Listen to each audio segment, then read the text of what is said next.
What's up, y'all? It's Mace Blanco on 610 from G's to Millions. I don't need Clout the podcast. Welcome to season 2. Welcome to 2024. Welcome to a new mentality, because that's really what we have to start with. I hate the whole cliche new year, new me mentality. We've been hearing that since birth, you know what I mean? And then the reason that's a problem. It's not a problem. It's actually a good concept. But the reason that it's a problem and it's so cliche and it's such an overused saying is because people say that, and then by January 7th, they're the same person that they were last year. Absolutely no changes in their behavior, absolutely no changes in their results. And then we wait another 360 some days for them to say the same thing and repeat the same patterns. But I'm going to explain to you how my New Year's went, and I'm going to explain to you why I quit. So listen though, I didn't quit anything on New Year's, but while everyone else was making New Year's resolutions, I'm going to get into the gym, I'm going to do this, I'm going to do that, I'm going to buy this, I'm going to tighten my finances up, all the different types of New Year's resolutions that you've heard over and over again. While everyone was doing that, I was thinking about the things that I've already changed, whether consciously or subconsciously. And I just wanted to be more direct about this year.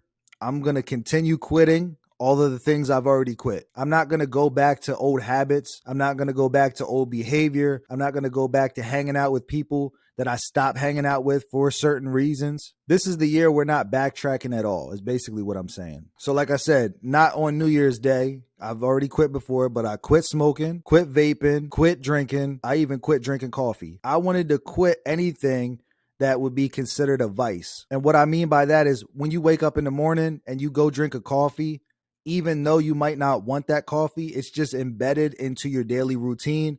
I'm done with all of that stuff. But what really led me to this, I guess, way of thinking on New Year's Eve, right? Everyone has New Year's Eve parties. They're all over the place. For us, it's New York. But out of everybody that I know personally, out of everybody on TV, out of everybody on social media, everybody, when I looked around, everybody was doing the exact same thing. Everybody was smoking. Everybody was drinking. People were doing drugs. They're at big parties, just wasted out of their mind. They probably won't even remember. They're going to have to watch Snapchat stories, memories to remember what happened. So I came to the conclusion that everybody was doing the same thing, one way or another, one place or another. If it was a house party, if it was a club, if it was a New Year's gathering, everybody was doing the same things. And what is it when everyone's doing the same things? It's average. They are contributing to what is average. And then you got to think, do you want to be average? If that's something you're okay with, you probably won't change your patterns. If you want to be more than average, if you want to do more than the average person, if you want to accomplish more, you can't do what average people do. You can't think what the average mind thinks. And with that being said, when you're doing average things with average people in the average place, you're going to be a lot more easily manipulated and believe the same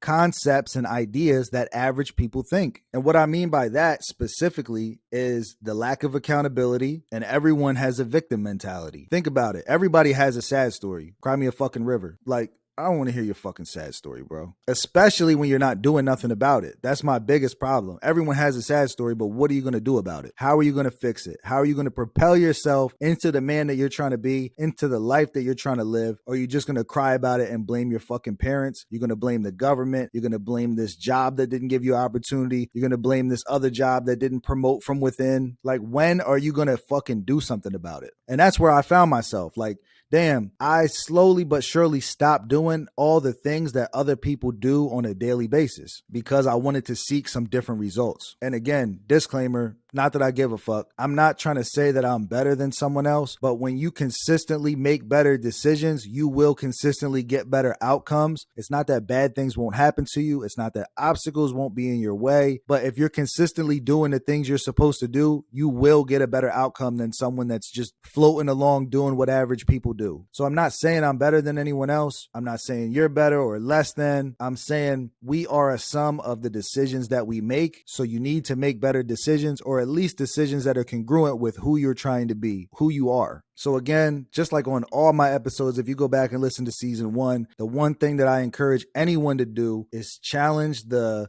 standard or the average belief. Like, challenge the things you hear, even if it's from me. Go ahead and challenge me on my ideas or my beliefs, my ideology. I'm not opposed to that. If you think I got something wrong, you can tell me. And I really do think that we learn best from things being harsh. Like, call me out. But when I call you out, I don't want to hear a fucking sad story. I don't want to hear excuses. I don't want to hear about whose fault it is, why you do the things that you do. So do your own research. Don't be scared to challenge the average narrative. So that's how New Year's went for me. I didn't spend it drinking, smoking. I already didn't use drugs, but I wasn't using any drugs. I wasn't at these parties. I spent the time with people that I care about, with my family, with my kids. And it really just felt like growth. Especially, I felt even better about it. I already felt good about it, but I felt even better about it when everybody else the next day, January 1st, because New Year's Eve going into the new year, January 1st, everybody's hungover.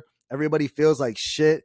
Everybody ate some fucking food that was bad for them. And I'm chilling. I'm feeling good. I'm already working out. Today I ran 10 miles. You don't have to go out and run 10 miles. I didn't start running 10 miles. I just started my fitness journey a couple months ago. I had this idea. I'm going to get in better shape. I'm going to change my life. And I'm not going to wait until January 1st to do it. So that's all my message is, man. Quit the things that are not benefiting you. It's okay to quit. It's okay to not do the things that everyone else is doing. You don't have to be a part of the average. Go ahead and be a part of the overachievers, or at least even if overachieving isn't the goal, just make better decisions overall. And that's all I got today, man. I appreciate y'all. Season 2, episode 1. We're going to have a lot more coming. We're in a new mindset. We're in a new season. We have new growth. We have new potential. Everything's on the horizon. The best is yet to come. I'll see you next time. I'll see you on the other side.